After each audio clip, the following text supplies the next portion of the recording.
شروع کرتا ہوں اللہ کے نام سے جو بڑا مہربان اور نہایت رحم کرنے والا ہے۔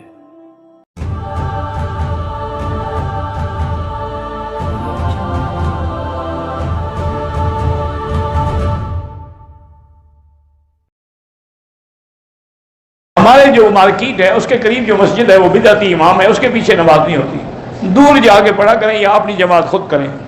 بہرحال مدینہ پاک میں جا کے سلام پڑھنا بالکل صحابہ نے پڑھا، سب نے پڑھا ہے۔ الصلاۃ والسلام علیکہ یا رسول اللہ، الصلاۃ والسلام علیکہ یا حبیب اللہ۔ طواف کے 8 چکر لگائے، بہرحال آئندہ ساتھ لگانا، جو ہو گیا اللہ قبول کرے۔ پیشاب کے قطرے آتے ہیں تو ہر نماز کے لیے نیا وضو کرنا ہوگا۔ میرا بچہ انگلینڈ میں ہے، واپس پاکستان نہیں جا سکتا، میں اس کی شادی حرم پاک پاکستان سے آئی ہوئی لڑکی کے ساتھ کرنا چاہتا ہوں۔ بہرحال اس کا طریقہ یہی ہے کہ اپنی ایمبیسی میں چلے جاؤ، سفارت خانے میں، وہاں باقاعدہ قاضی بھی ہیں، فارم بھی ہیں، وہ پر کریں گے، تصدیق کریں گے، پھر نکاح ہوگا۔ پھر چاہے حرم میں بھی آ کے کرا لو۔ اگر کسی نے بال نہیں کٹوائے تھے اور سگریٹ پی لی، بہرحال سگریٹ پینا گناہ ہے لیکن عمرہ ہو جائے گا۔ ہمارا کیس عدالت میں ہے، نفع تقسیم نہیں ہوا، بہرحال جب مل جائے وہ آپ کا حق ہے، بالکل جائز ہے۔ میں نے اولاد کے لیے ایک بڑے معتبر مدرسے سے پانی اور طویل لیا تھا فی سبیل اللہ۔ طویل اگر طویل قرآن کی آیت ہے وہ تو ٹھیک ہے، ورنہ نہیں۔ سفر کے دوران اگر امام مسجد کی نیت عشاء کی ہے تو اس کے پیچھے آپ مغرب پڑھ سکتے ہیں، حنفی نہیں پڑھ سکتے، حنبلی اور شافعی پڑھ سکتے ہیں۔ ان کے نزدیک نیت میں فرق ہو تو کوئی فرق نہیں پڑتا۔ امام ہوئی نہیں فرماتے ہیں کہ نہیں، کہ امام کی نیت اور ہو اور مقتدی کی اور ہو تو نماز نہیں ہوتی۔ اگر حالت احرام طواف میں احرام ڈھیلا ہو جائے تو اس کو پھر دوبارہ باندھ لو، اس میں کیا ہے۔ میرے بھائی پہ قرضہ ہے، استغفار زیادہ پڑھے، بیت اللہ کے 7 چکر لگائے، بلڈنگ میں چلا گیا، وہاں جا کے احرام کھول دیا، 2 دن کے بعد صفا کے چکر بھی لگائے، دم پڑ گئی، 2 دن اس نے کپڑے نہیں پہنے، احرام میں رہا ہے۔ گناہوں سے بچنا مشکل ہے، اللہ والوں کی صحبت اختیار کرو، بچ جاؤ گے۔ بہتر یہی ہے کہ کسی تبلیغی جماعت کے ساتھ کچھ دنوں کے لیے نکل جاؤ، اپنا ماحول چھوڑ دو، جب ماحول بدلے گا سب لوگ نمازی ہوں گے، دعائیں ہوں گی، اللہ پاک ہدایت دیں گے۔ میں نے حلق نہیں کرایا، ٹک لگائے، دم پڑ گئی۔ لبیک جب ہم نیت کرتے ہیں احرام کی میقات سے، اسی وقت لبیک شروع ہو جاتا ہے، لبیک بعمرۃ وحجۃ، حضور نے اسی وقت نیت بھی اسی لفظ سے کی۔ آج صبح کا حال بیان، صبح کا حال کیا، اللہ عالم، مجھے نہیں پتا صبح کا کیا حال ہے۔ رکن یمانی پہ ہاتھ لگانا سنت ہے، نہ ملے موقع تو چلے جائیں۔ میں نے طواف صفا کے بعد بیڑی پی لی، بہرحال توبہ کرو، عمرہ ہو گیا۔ مسجد عائشہ سے عمرہ ہو جاتے ہیں، ہاں جی ہو سکتا ہے۔ میں اپنی بیوی کی طرف سے عمرہ کر سکتا ہوں، بالکل کرو، خوشامد کرو گے تو گھر جاؤ گے نا۔ کہتے ہیں کہ آج کل انگریز جو ہیں وہ خنزیر کی ہڈیوں سے تسبیح کے دانے بناتے ہیں، اور آج کل مکہ مکرمہ کے دکانوں میں فروخت۔ آپ کے پاس کیا ثبوت ہے کہ وہ خنزیر کی ہڈی ہے؟ ثبوت لے کے آپ لے آئیں، میں متعلقہ حکام کو بھیج دوں گا۔ ایسے بات کرو گے تمہیں بھی پکڑ لیں گے۔ بھئی دلیل کیا ہے کہ یہ خنزیر کی ہڈی ہے؟ اچھا تسبیح کتنے کی مثلاً بک رہی ہے؟ 2 ریال کی۔ خنزیر کی ہڈی تو قیمتی ہوتی ہے، وہ کیسے ہڈی کی تسبیح بنا کے 2 ریال میں بیچیں گے؟ لوگوں نے بنا رکھا ہے بس۔ تو چلو تم وہ نہ لو، تم نے ضروری وہاں میں پڑھتا ہے۔ حجر اسود کے ہر چکر پہ موقع ملے بوسہ دیں ورنہ اشارہ کریں۔ مکے سے مدینہ گئی، وہاں بیمار ہو گئی، یعنی حیض آ گیا، اگر جلدی جانا ہے نیت نہیں کی چلی جاؤ، اگر ٹائم ہے جب پاک ہو جاؤ تو طائف کے میقات سے عمرہ کر لو۔ تمام مسلمانوں کے لیے نہیں، ایک کے لیے ایک۔ قوم لوط کی بیماری سے بچنے کا علاج بھی وہی استغفار ہے۔ میرے بھائی نے میاں بیوی کے لڑائی جھگڑے میں خودکشی کر لی تھی، اس کی بیوی جنازے پر بھی نہیں آئی، بھائی کا منہ ہی نہیں دیکھا، سارا سامان چھوڑ کے چلی گئی۔ وہ زیور جو سسرال کی طرف سسرال والوں کے پاس ہی ہے، بہرحال اس کا جو زیور ہے اس کو واپس کریں۔ ایک تو آپ کا بھائی مر گیا، دوسرا اس کے ذمہ بلا وجہ الزام بھی رکھتے ہو۔ وہ قیامت میں اگر بیوی کی وجہ سے خودکشی کی، اللہ اس کے گناہ کو معاف کرے۔ بہرحال وہ کافر تو نہیں ہوا، گناہ گار۔ ٹوپی والا برقع پہن کے عورت عمرہ کر سکتی ہے، ہاں کر سکتی ہے، لیکن آگے چہرہ کھلا رکھنا پڑے گا۔ دم کا معنی یہی ہوتا ہے کہ ایک بکری لے کر ذبح کریں اور گوشت جو ہے مکے کے فقیروں میں تقسیم کریں۔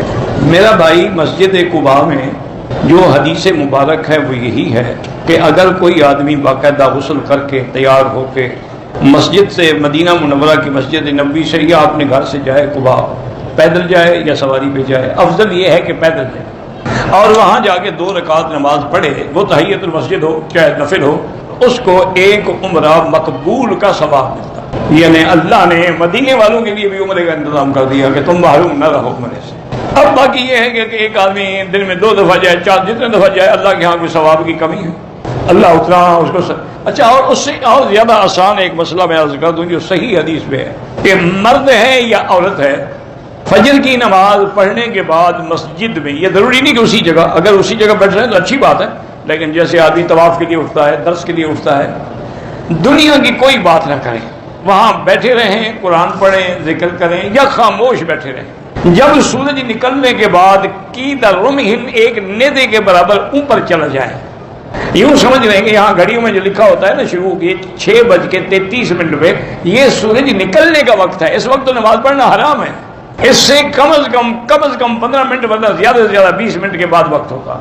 تو اگر اسی جگہ بیٹھا رہے اور پھر اشراق کے وقت پر 2 رکعت پڑھے یا 4 رکعت، اس کو بھی اللہ ایک عمرہ مقبولہ کا ثواب عطا فرماتے ہیں۔ تو آپ نماز پڑھنے تو آتے ہیں، اچھا پھر آپ کے ملک میں جو مسجدیں ہیں وہاں تو ویسے بھی نماز آخر وقت میں ہوتی ہے، نماز کے بعد کتنا آپ کو بیٹھنا پڑے گا؟ آدھا گھنٹہ بھی نہیں لگے گا۔ یہاں تو چلو اول وقت میں نماز ہے، کچھ زیادہ دیر بیٹھنا پڑے گا، لیکن آپ کے ملکوں میں تو جو اسفار میں نماز ہوتی ہے، حنفی حضرات نماز آخر وقت میں پڑھتے ہیں، اور حدیث میں بھی ہے کہ اللہ کے پیغمبر نے فرمایا کہا کہ نماز جو ہے تم آخر وقت میں پڑھا کرو، فَإِنَّهُ أَعْظَمُ لِلْأَجْرِ، اس کا زیادہ ثواب ہے۔ اور لیٹ پڑھنے سے ایک فائدہ یہ بھی ہوتا ہے کہ جو لوگ نہیں آ سکتے وہ بھی جماعت میں پہنچ جاتے ہیں۔ بہرحال اول وقت میں بھی ثابت ہے اور آخر وقت میں بھی ثابت ہے۔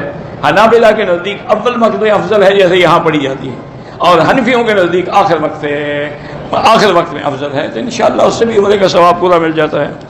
اگر ایک آدمی کی عادت ہے کہ وہ تہجد پڑھ کے ہی وتر پڑھتا ہے، افضل یہی ہے کہ تہجد کے بعد وتر پڑھے جائے، لیکن وتر کے بعد پھر کوئی نماز نہ پڑھے، پھر اذان ہو جائے گی تو 2 رکعت سنت پڑھے۔ بہرحال اگر ایک آدمی نے مثلاً سو گیا نہیں پڑھ سکا تو وتر قضا کرنے پڑیں گے، چونکہ وتر واجب ہے۔ جو مسلمان خالص نیت کے ساتھ اور خالص دل کے ساتھ افطار کے آنے سے چند منٹ پہلے جو ہے اللہ سے دعا مانگتا ہے وہ ہر حال میں قبول ہوتی ہے۔ اللہ کو اللہ کے ناموں کے ساتھ پکاریں کہ یا اللہ یا اللہ یا اللہ یا رحمان یا رحیم یا حی یا قیوم یا ذی الجلال والاکرام، اللہ کے ناموں کے ساتھ پکاریں، اور اس کے بعد وہ دعائیں جو حضور نے بتائی یا پھر اپنی زبان میں جو مرضی آئے اللہ سے مانگیں۔ افطار سے 10-15 منٹ پہلے دعائیں شروع کر دیں، اور دعا کا طریقہ یہ ہوتا ہے کہ پہلے درود شریف پڑھیں، جتنا ہو سکے 1 دفعہ 3 دفعہ 7 دفعہ 11 دفعہ 21 دفعہ 100 دفعہ 1000 دفعہ، یعنی دعا کے اول میں بھی درود ہو اور آخر میں بھی درود، اور درود پڑھنے کے بعد اللہ کی حمد و ثنا بیان کریں، جیسے کہ اور نہ آئے سورۃ فاتحہ پڑھ لی، اس سے بڑی دعا اور اس سے بڑی حمد و ثنا کیا ہوگی۔